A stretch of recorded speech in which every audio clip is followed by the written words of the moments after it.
ദൈവ തിരുനാമം മഹത്വപ്പെടുമാറാകട്ടെ.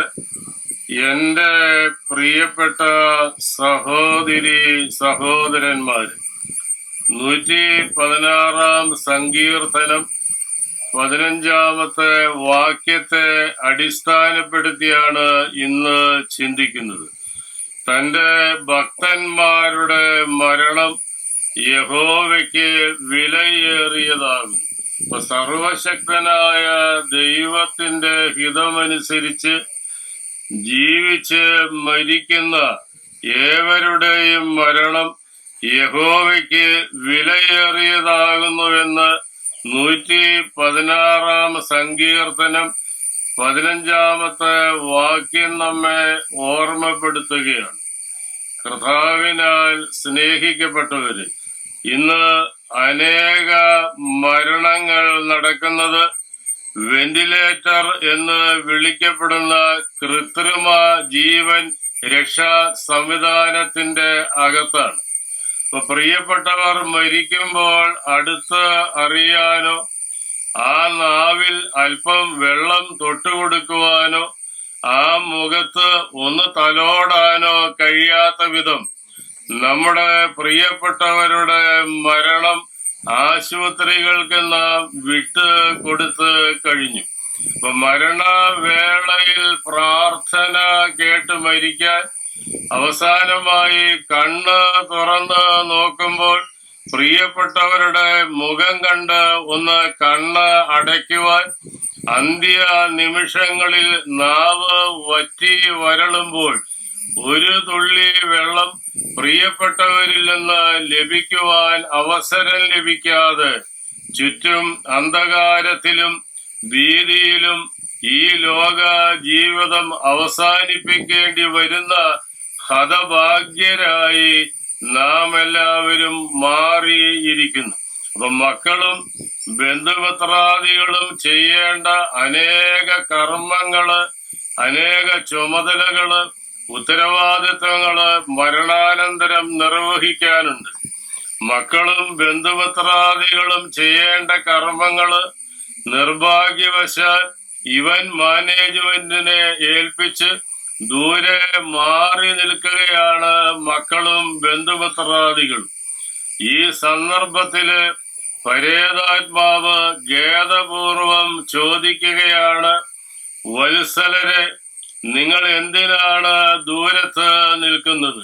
ഒന്ന് അരികിലേക്കെങ്കിലും വരൂ, എനിക്ക് ഒരന്ത്യ ചുംബനം തരൂ, എന്റെ സങ്കടങ്ങൾ ദയവായി ഒന്ന് ശ്രദ്ധിക്കുവിൻ. അപ്പൊ മക്കളും ബന്ധുമിത്രാദികളും അനുഷ്ഠിക്കേണ്ട കർമ്മങ്ങള് ഇവന്റ് മാനേജ്മെന്റിനെ ഏൽപ്പിച്ചിട്ട് എല്ലാവരും ദൂരെ മാറി നിൽക്കുമ്പോൾ പരേതാത്മാവ് ഖേദപൂർവം വിലപിക്കുകയാണ്, വത്സലരെ ദൂര തെന്തിനു നിൽക്കുന്നു, അരികിൽ വരിൻ ശ്ലോമോദരുവിൻ പ്രാർത്ഥിച്ചിടുവിൻ, സങ്കട കീർത്തനമേൻ പേർക്കായി പാടിടുവി,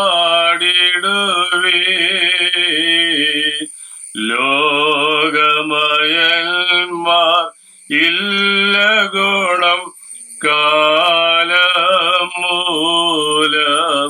അപ്പൊ മാറി നിൽക്കുന്ന മക്കളോട് ബന്ധുമിത്രാദികളോട് വിലപിച്ചുകൊണ്ടാണ് പരേതാത്മാവ്, നിങ്ങൾ എന്താണ് ഇവന്റ് മാനേജ്മെന്റിനെ ഏൽപ്പിച്ചിട്ട് എന്റെ അരികിൽ നിന്ന് മാറി നിൽക്കുന്നതെന്ന ഒരു ചോദ്യമാണ് ചോദിക്കുന്നത്. ഞാൻ രോഗിയായി നിങ്ങൾ എന്നെ വന്ന് കണ്ടില്ല, ഞാൻ അത്യാസന്ന നിലയിലായിരുന്നു, നിങ്ങൾ എനിക്ക് തൈലാഭിഷേക ശുശ്രൂഷയോ വിശുദ്ധ കുർബാനയോ സ്വീകരിക്കാനുള്ള അവസരം ഒരുക്കിയില്ല.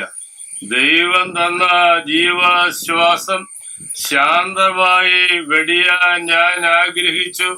എന്നാൽ നിങ്ങൾ അതിന് സമ്മതിക്കാതെ നിങ്ങൾ എന്നെ വെന്റിലേറ്ററിലാക്കി.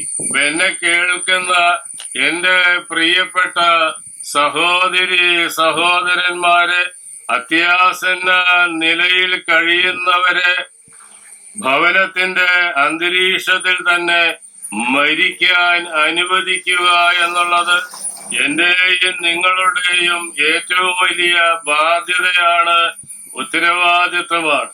ഒരു കാരണവശാലും വെന്റിലേറ്ററിലാക്കാതെ പ്രിയപ്പെട്ടവരെ കണ്ണടയ്ക്കുവാൻ അവസാനം ഒരു നോക്ക് കണ്ട് വളരെ ശാന്തമായി സമാധാനത്തോടെ നമ്മുടെ പ്രിയപ്പെട്ടവർക്ക് മരിക്കുവാൻ അവസരങ്ങൾ ഒരുക്കുന്നത് ഒരു പുണ്യ കർമ്മമായിരിക്കും എന്ന് ഓർമ്മപ്പെടുത്തട്ടെ.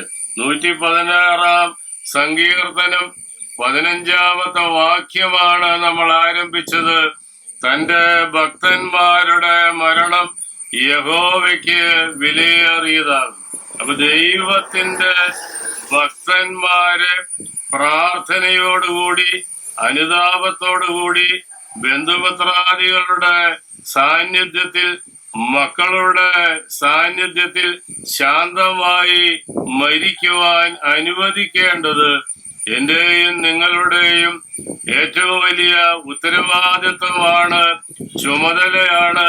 അതൊരു പുണ്യ കർമ്മമായിരിക്കും എന്ന് ഓർമ്മപ്പെടുത്തി എന്റെ വാക്കുകളെ നിർത്തുന്നു. ദൈവം നിങ്ങളെ അനുഗ്രഹിക്കട്ടെ.